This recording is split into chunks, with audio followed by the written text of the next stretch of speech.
so hot. I'm like losing my mind. Yeah, it would be really cranky. Yeah, it's been like this all morning. I'm like, okay, this is awful. But in there is really loud because there's a dog.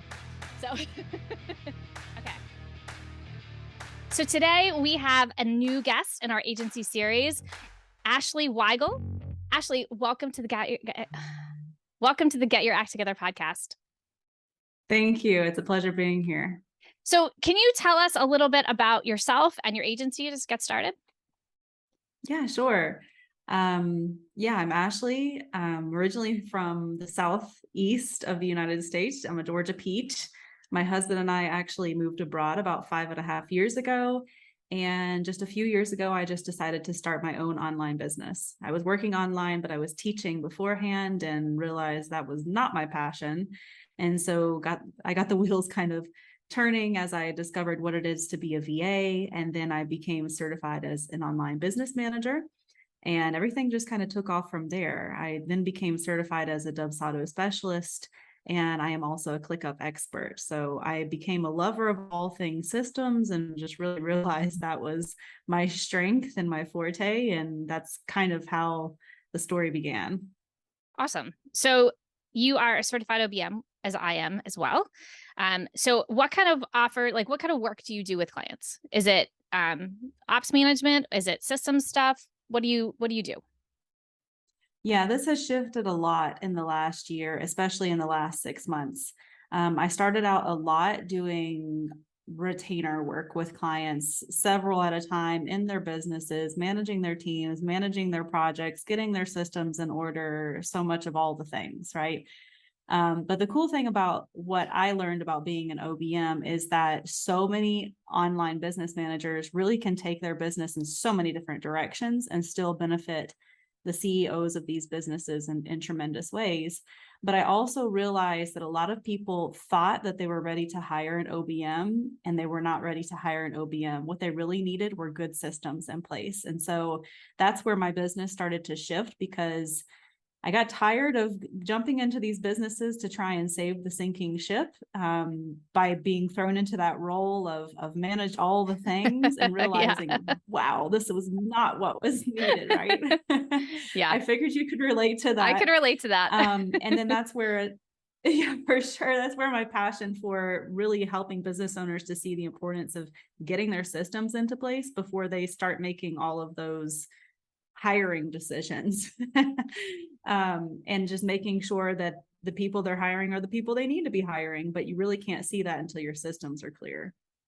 Yeah, I agree. Sometimes when you come into as an OBM, people hire you when they think they need one thing, and you get there and you're like, you do not need me at all. Or this is like, or even discovery calls. I get so many discovery calls that I rarely am being hired for that kind of work. It's always, they need systems. They need someone like an HRE kind of person that will help them hire people. Like, but that's it. That's all they need. You know what I mean? So I sympathize there. And the jumping into that kind of chaos when they don't know what they need, they don't have any systems. It's usually all their stuff is in their head. So getting it all out of their head to try to figure out what is going on. Right? Yes. For sure. That is, yes. So tell me about your agency.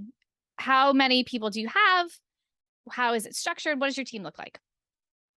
Right. So it kind of came about by accident. As they often do. Right. So I have currently 4 team members that work with me. So it's more of a boutique agency, as you will.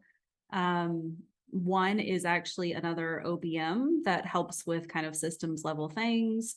The other is the other 3 are really VA level, but we've kind of figured out where their right seat is, what they really shine in. I'm a big fan of traction. And so it's like right person, right seat is kind of what I'm always preaching, and just finding what each does best and making sure that they stick to those tasks when we're serving clients, especially. Yeah, that is so important to try to find the right seats. But I've had people come into my business over the years that are still with me, but like came in as one thing and then have completely morphed into another as we've done some of the work, and to been like, okay, this isn't the right place for you. You should be over here. So, and finding that match is so important. Yeah.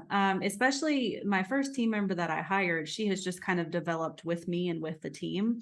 And the more that I saw, for example, her strengths, she was kind of my unicorn to begin with. She could do all the things, she would do all the things, but I finally just started asking her the question, what lights you up? And then I Mm-hmm. could really see what she was really excelling in. And so that's where we started to drive her more towards, and then started hiring other people for the things that didn't light her up. So that's just kind of how it developed by accident. We've just been hiring multiple people and filling the spots. But again, having the systems in place first makes it where you actually know who you can and should hire and how to kind of move those positions and responsibilities around. Totally. I mean, that's my Gwen on my team. She came in as one thing, and over time, she's like, she is learning what she likes to do as well. Because I think sometimes we come into these businesses, we start our businesses, we probably left corporate, or we want to be home with our kids, or some reason we have this business, and then we don't really know what we like. Right. Like the offers I probably was giving 6.5 years ago are completely different in a lot of ways than I'm doing now, because you get there and you're like, I could do that, because you're just excited to have a client. And then you do those things. You're like, this sucks. I don't want to do this anymore. Yeah. And then I feel like the same thing with team members. They come here and they're like, okay, I want to do that job. And then they get in and they're like, I don't really like doing this. And you're like, but I have this other thing. Do you like it better? And they're like, yes. And being able to be flexible when you're such a small agency is so important. Yeah, 100%. Yeah, I mean, because it's not like I just have a ton of contractors and I can just pick and choose. I just want to make sure that the people that I have, that I love to have on my team, that they're going to stick with me, and that I'm not doing anything that makes them miserable. Like, it's also their own business. They're not my employees, they're contractors. So at the end of the day, I want them to be happy with what they're doing, because they might drop me as a client. And I Yeah. don't want that. I want a happy team. Yes. So with that in mind, you have a team of 4 plus you. You've grown this into a successful agency. Like what advice would you give someone who is just starting out or thinking about an agency? Like what advice would you give to along your path? Like how you became successful looking back now? What is that advice you give? Yeah, it probably depends on a few different factors. Do you already have team members? If not, starting by what do you want to get off your plate, and thinking about what you possibly can delegate, what you possibly can automate, and just kind of brainstorming, brain dumping that all into a list, and then going from there, and like kind of grouping those like tasks together and saying, okay, who's the person that I need to hire, or what tool do I need to use to take some of these things off my plate, and then really seeing who the person is to hire. Because I definitely believe in making sure I'm ready with my systems and that I've automated whatever I can, because I don't want to have a person doing the things that a software can do instead, some firing workflow off, firing off workflows and automations and such. But then at that point, then you can actually, again, look at the things that you have in common, all these tasks that one person could do, and saying, okay, that's the first person I need to start with and hire. But above all, making sure you're ready to hire that person. You can bring on the most talented, brilliant, beautiful, amazing human to your team, but if you don't have the systems in place ready to receive that person, it's going to be chaos.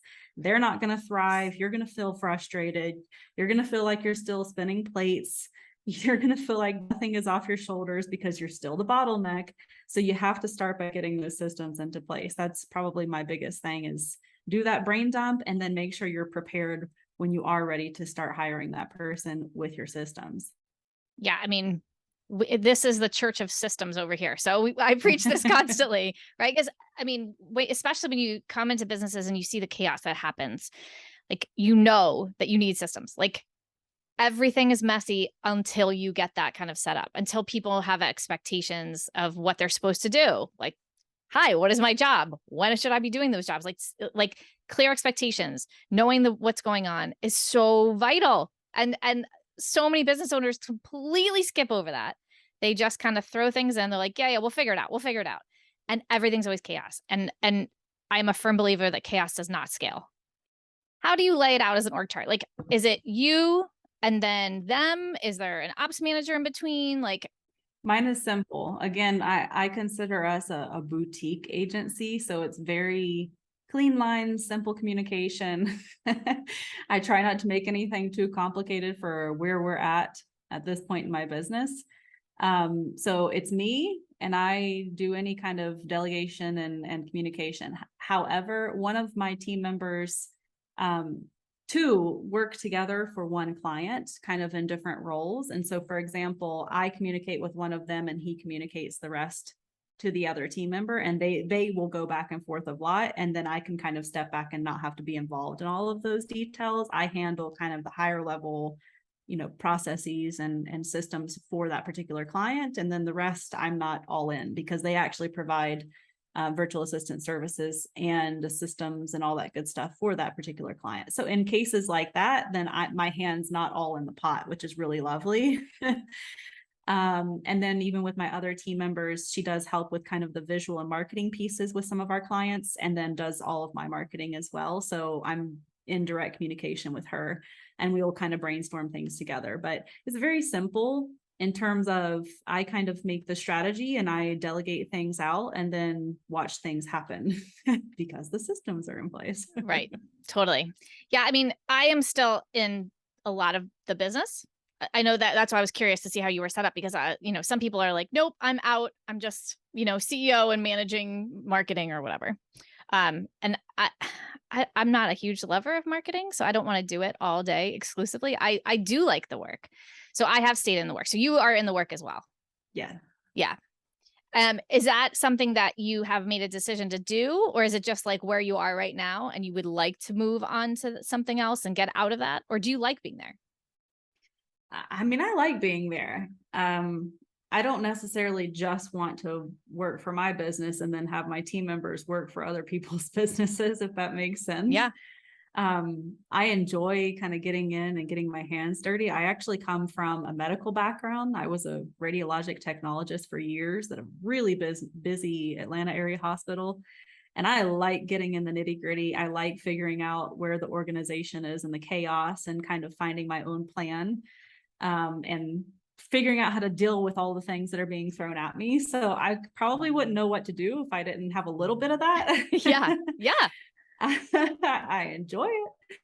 So, yeah, I mean, I guess that's kind of the short answer, but our offers have changed a lot this year as well. I'm not openly offering retainers to be involved with these clients. It's more package work, and we're focusing a lot on VIP days, which is me and a team member. So it is cool because I do get to have team member support on those VIP days, and we have really defined roles. So it's not just all on my shoulders, and it feels good to have that kind of teamwork, team effort. But yeah, I mean, that involves me until I can figure out if I ever want to hand that off, or I don't know. I mean, I enjoy the VIP days, so that's kind of where we're at right now with that. Well, yeah, I mean, like I have done a similar thing, right? We have some older legacy kind of ops management clients, and I'll probably have those forever.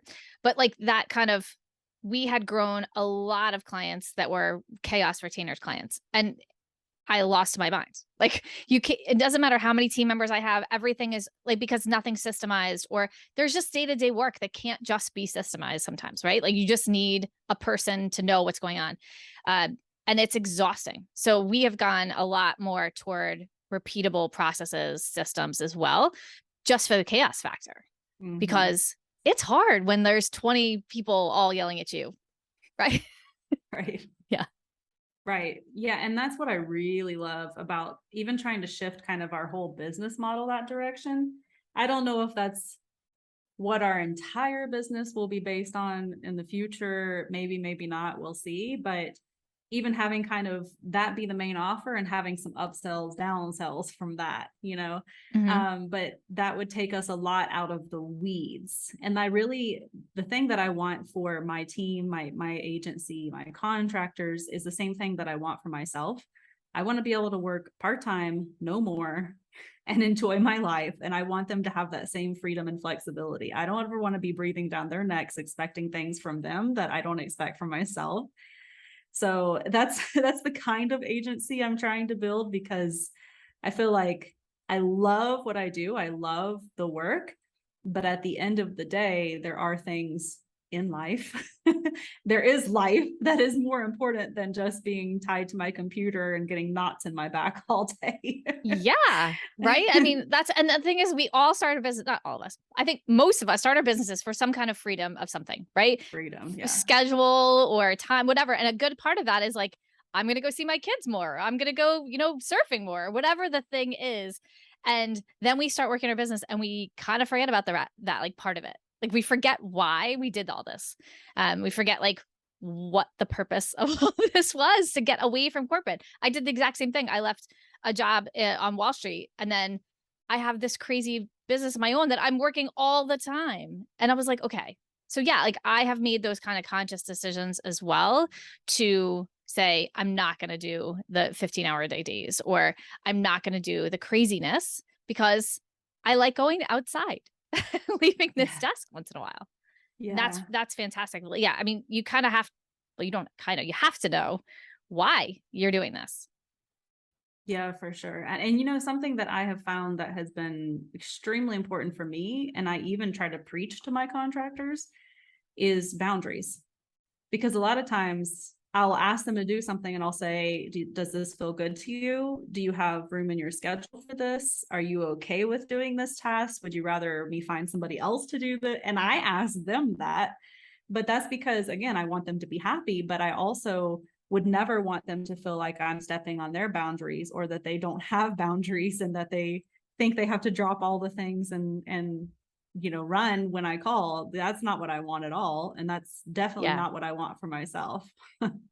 Yeah. I mean, right. Because I feel like some people they want that pressure off themselves, and then they just put it right on their team. Right. I've seen that a lot, like as an OBM, like the business owner comes in and they don't want to have to deal with all this anymore. So they make their team's life a living hell. And you're like, I didn't want to do that. I think watching the people on Wall Street treat their people terribly, and then coming here and seeing a lot of business owners do the same, it was a big value of mine to really take care of my team. Because, yeah, you know what I mean? Like I want them to have a good life too. Yeah. Yeah. And to be able to provide that, right? Like, I don't want them to be miserable just because I'm at the beach. Yeah. Right. Yeah. So how do you work? You work with contractors. So how do you communicate? Is it, do you have a lot of team meetings? Are you on Slack? How are you getting the tasks to them? Is it just all, project management tool things? How are you communicating back and forth and getting all the work together? Yeah. In terms of team meetings, we try to have as few team meetings as possible. What I have found, and even just the feedback from team members, is that constant meetings saps their energy, and really just even their creative energy. It just takes away from their ability to do their actual job well. And so I try to keep that to a minimum, because meetings can just drag on and on. And sometimes you're like, why are we actually meeting today? What was the point of this meeting? Oh, it's because it's Wednesday at 9. That's not the reason for a meeting. No. Hello, calling all CEOs. That is not the reason for a meeting. So we really try to keep them to a minimum for when we need a meeting. We do occasionally do co-working sessions. So say, for example, that we have a systems build and a couple of us have a lot of tasks that we want to work on. It helps us to just hop on a co-working kind of Pomodoro style and co-working call and just hop in, and we have 2-hour block, and like if we have questions we want to ask each other, we just put on a Spotify playlist and we just get to work. That is kind of the extent of meetings. That was some air quotes, you can't see me, but that was some air quotes there. But in terms of actual just regular communication, we do have Slack that we use for just kind of like one-off little questions. And then we use Clickup for project management. We live in Clickup. So we do everything that we possibly can do within Clickup. And even task-specific questions, they go into the task and we just tag somebody, so that stays with the task information, and it's not flying over to Slack, and then it's not in an email, and it's not in a random meeting where no one knows about it or hiding in DMs. So every place kind of has their specific purpose, but mainly out of Slack and ClickUp is where we accomplish all of communication and task assignments and can keep track of bird's eye view of everything. Which is so important because otherwise you're trying to follow up all the time with everyone, which sucks. Yes. And then your team hates it because all they get from you is a million messages asking if things are done. Yeah. Yeah. And it's like, I can just go in and click up and look. Right? I've tried to explain this to some people. Like they've started out an agency, they're coaching thing. I'm like, isn't it great if you could just like see what's happening? And they're like, no, but I want to talk to everyone. I was like, no one wants to talk to you all the time. Right? No. Thank you. No. The answer is no, they do not. No, and especially with contractors, they're all working on their kind of their own time schedule, right? And that you have to respect that. So yeah, we don't do a lot of meetings here either. Like I'm always here if anyone wants to have a meeting, but like it's hard to like, right, why am I here? Why am I having this meeting unless I should be having a meeting? Then if we should have a meeting, let's just make a meeting. Exactly. The standing meeting to me is gone is a huge time waster. I feel like for unless you're doing something each week or some on purpose. Not purposeful, right? I mean, these meetings. So how are you paying your team? You don't have to give me numbers if you don't want to. But like, how do you structure that kind of numbers on what they're going to get paid? Is it a percentage? Is it a flat rate? Are they getting paid hourly or project based? Does it change based on the offer that your clients are paying for? Yeah, great question. Really for all of my contractors, I mean, they come to me with their terms because they're contractors, not my employees. So they've all come to me with hourly rates. And that's just kind of been like, okay, we do a retainer based on hourly rates, and that's how they get paid. For example, the only thing that would be different for VIP days, like for example, if one of my contractors is with me on the VIP day, I like to give them a bonus for setting aside that amount of time for me that day because it's a big block of hours. Yes, they're getting paid for all those hours, but I also like to give them a bonus for being there and for taking that effort because it's a long day.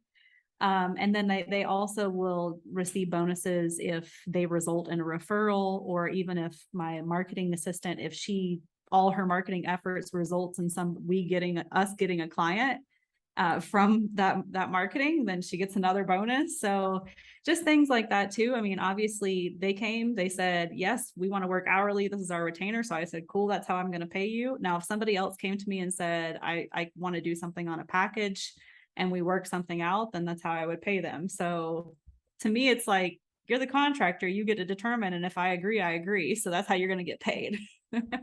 How do you, yeah, totally. I agree with that totally. I think a lot of people have this, I see a lot. They pay their contractors. They don't really keep track of the hours, or they don't have this like a retainer. If the client pays for 40 hours and then the contractor basically eats up all of that time and then you end up not getting paid. How do you structure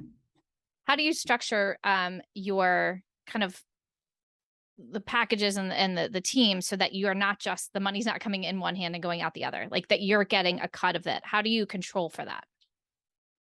Yeah. So on a weekly basis, I have my contractors, I don't scrutinize these reports. It's really just for me to keep track of numbers, but they just send their time report from Toggle into a time report channel in Slack. And it's like a recurring task every week that they have to do that.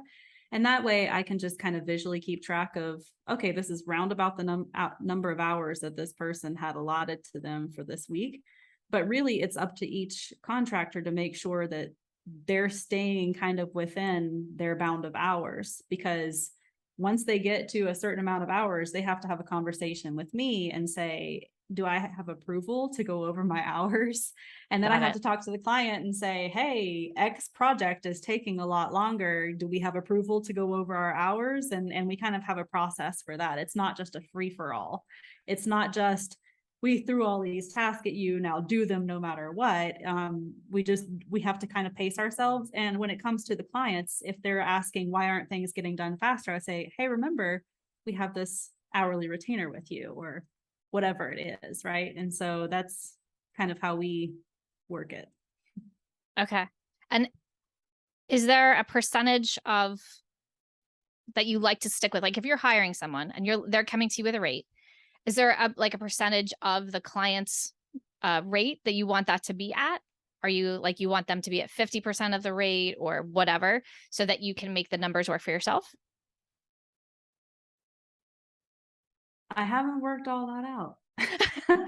It's been, I mean, for the clients that we've had that were hourly retainers, I have a better idea of that. It's not a 50% margin. I would say, let me think now.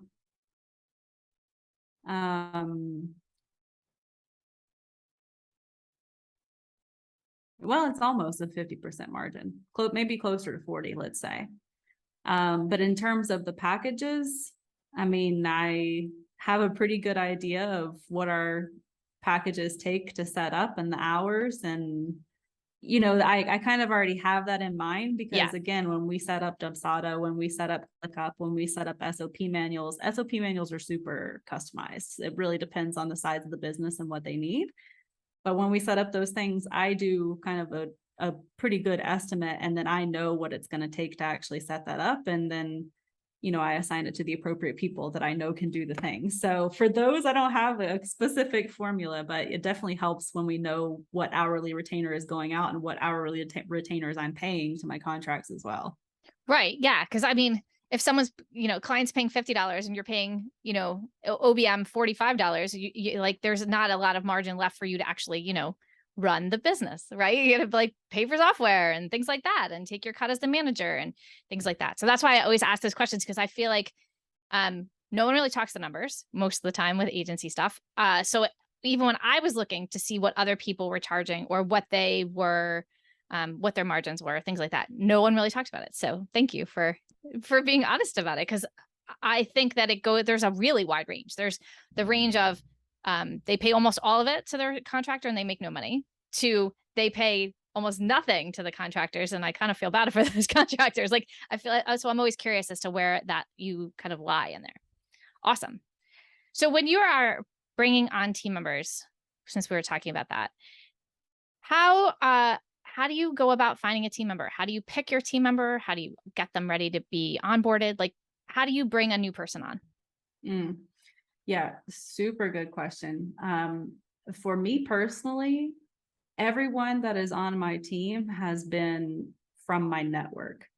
So the same way that I like to find clients, I like to find team members. You know, if it's somebody that I've kept in my network, even for collaborations and referrals, you know, that person might be in the back of my mind for hiring later when I'm ready for that person. And that's kind of what's happened.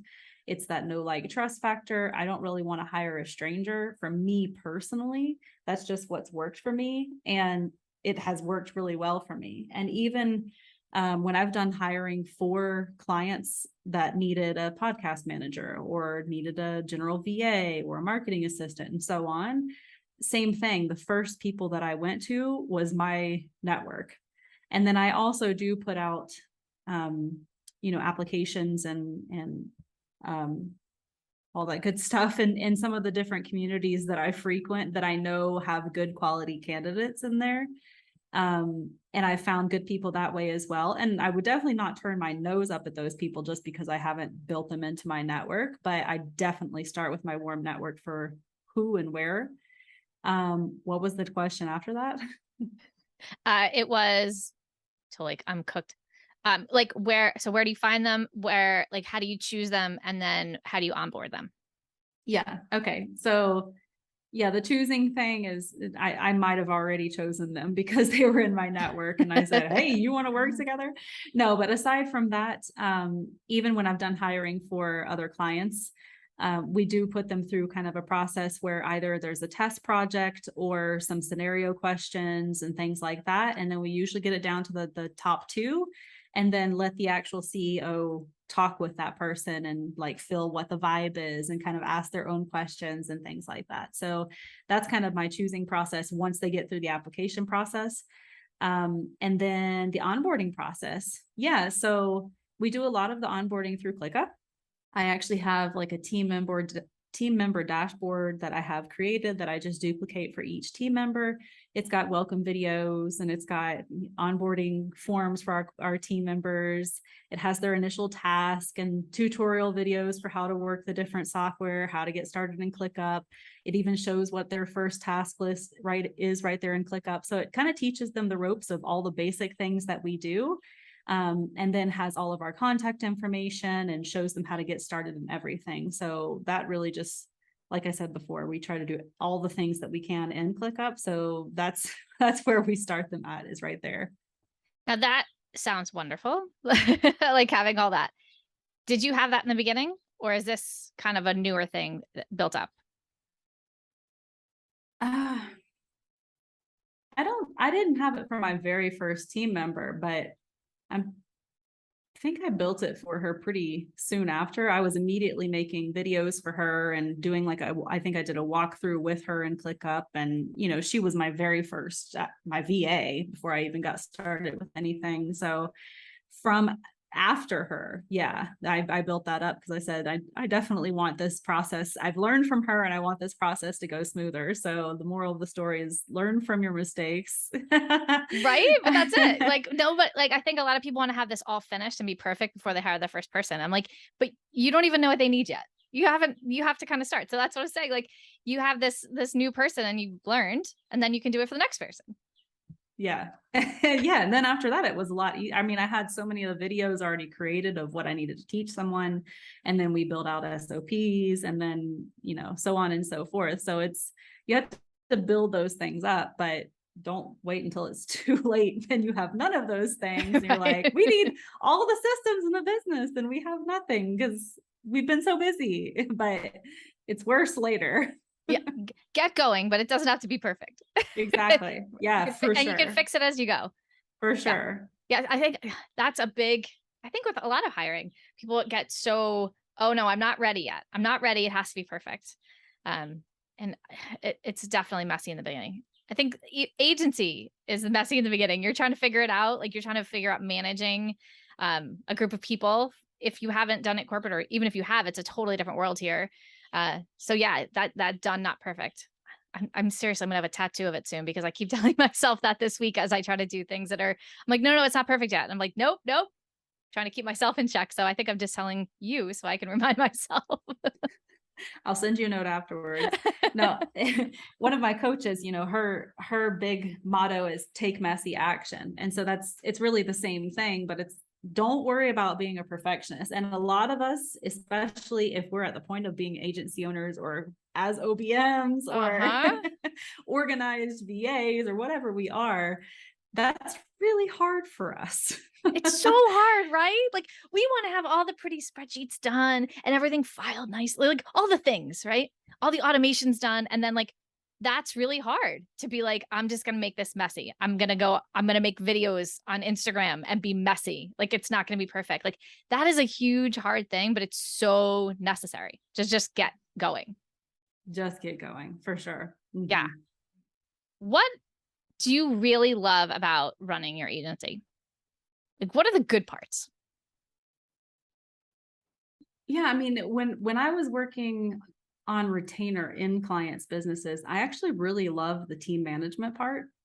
I enjoy that. I thrive with communication with team members. I feel like maybe working in the hospital all those years taught me a lot about communicating with different people and being able to read what they're going through and trying to understand different circumstances, being empathetic, but I just love that team management part. But it's really nice to actually be able to do that for my team. And I enjoy that piece, and not for somebody else's team where I'm also responsible for what that person thinks and wants with their team members. That I get to be the voice. I get to be the end all be all when it comes to my team. And I get to treat them the way I feel they deserve to be treated. And I like that.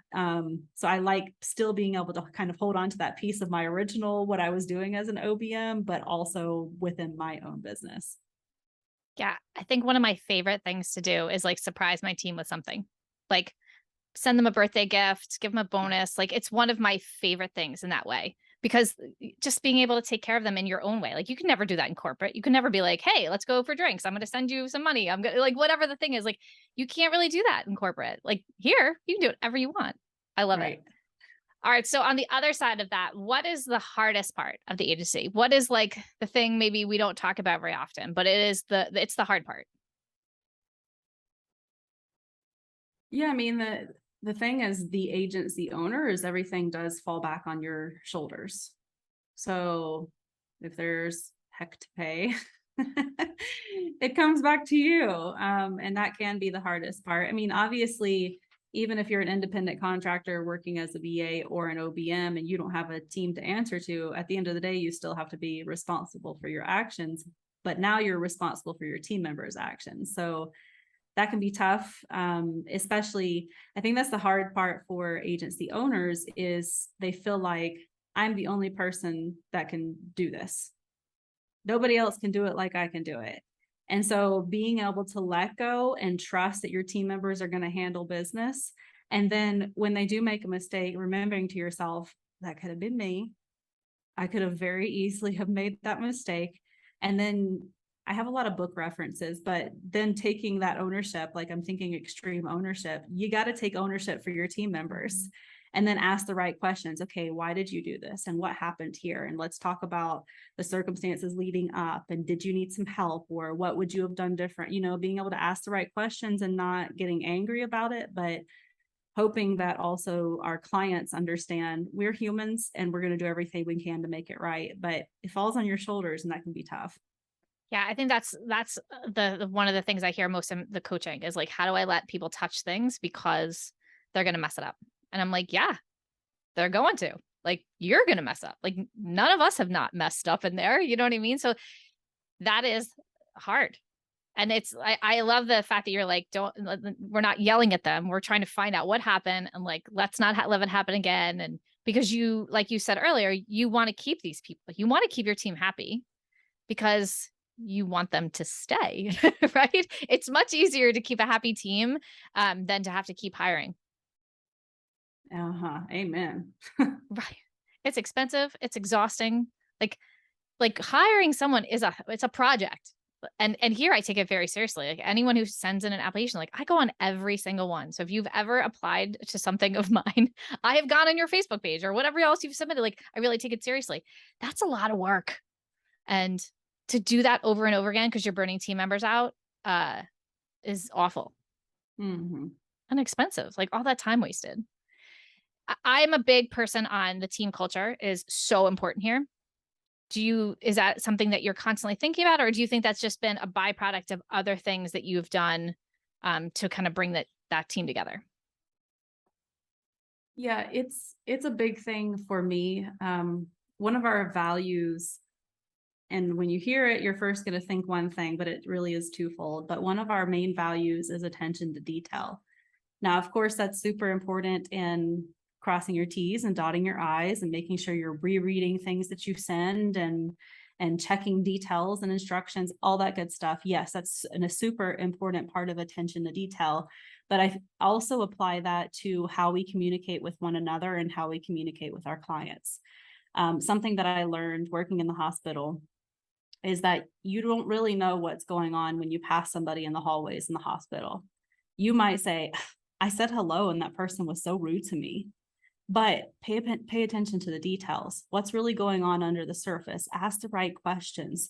Perceive what's happening. And those are really the details that are really important to me. And so when I hire, I try to emphasize that attention to detail is important for every team member.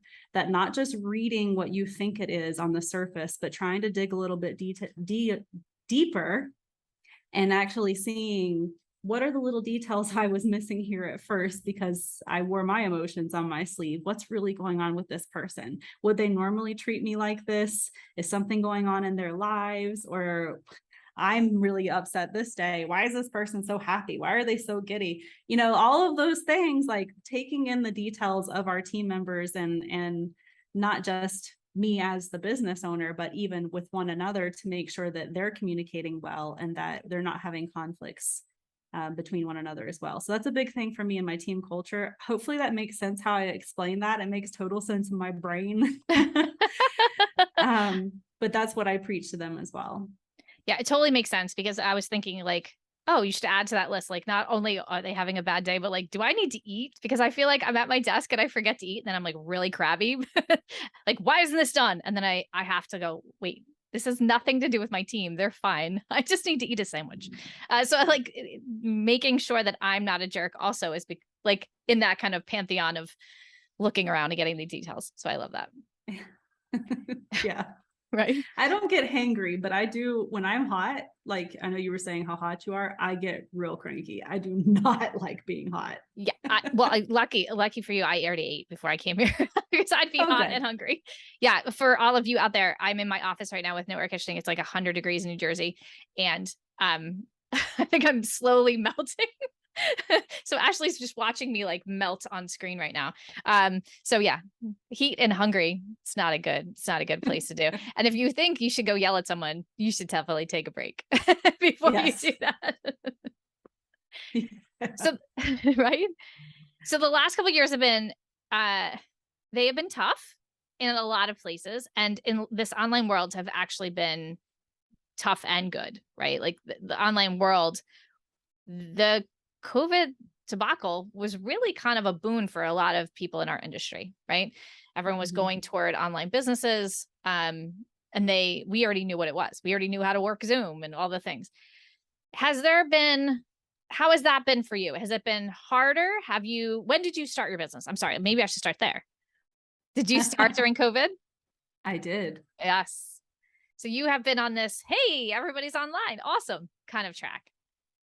Yeah, I mean, I already knew Zoom and some basic things like that, but and I had already been introduced to the world.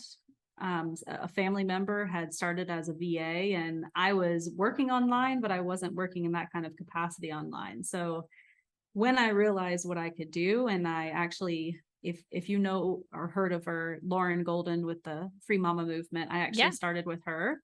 I attended an online event, and then I decided I was going to get her course, and the rest was history from there. But yeah, I almost said I was a COVID baby. I was a COVID business baby. But it definitely started during 2020 for me. So for that, because I was before that, but like, so I'm interested to see your take on this. So there's been a lot of doom and gloom lately with like recession, everything's terrible. There's a couple of podcasts that I've stopped listening to because every week all it is drilling in how awful the world is going to be in the next 6 months. What is your outlook on the next year? Are you worried about things? Or you're like, we're fine? Are you preparing in any way for all of this doom and gloom? Or is that even on your radar right now? The short answer is that's not on my radar. Yeah. I think if I surround myself with that negativity, then that's what you get sucked into.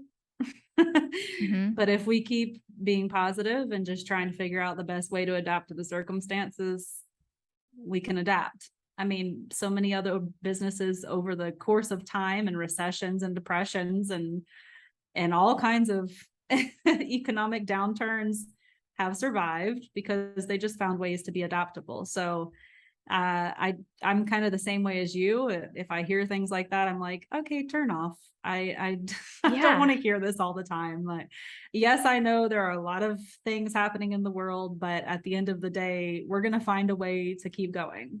So that's kind of our mentality here. So with that in mind, we are looking toward the future and knowing that we are going to just go figure it out, right? Right. All right. Well, Ashley, it has been fantastic having you here on the podcast. Can you tell everyone where we can find you? Right. So we are currently rebranding. Fun. So right now you can find us at gpvirtualservices.com. But on Instagram, we make systems sexy. So very soon we're going to be relaunching the website as well, but it's We Make Systems Sexy. That's our Instagram. You can find us on LinkedIn. My name at Ashley Weigl. So a couple different little things, but soon it will all be, we make systems sexy. It's always that transition place, right? We did the same thing, and it was like we had to get all the places, and then you're somewhere along the line. It's like when you get married and your maiden name is still on something. My mortgage is still my maiden name. I've been married for 10 years. Like, you just find all those little things. But we will take all of that information. We'll put it in the show notes so you can find Ashley. And thank you so much for being here today. It was a great conversation. Yeah, thank you. It was a pleasure. Thanks for having me. All right. And we will see you guys next week. Thank you so much for joining me this week. If you have an agency or want to create one, come join my Facebook community, Get Your Agency Together, where we talk all the things growing and scaling your agency. For show notes and more info on all the things, head over to reynoldsobm.com. Follow me on Instagram and Facebook at Reynolds OBM. And finally, if you enjoy this podcast, I would love for you to give us a review on iTunes.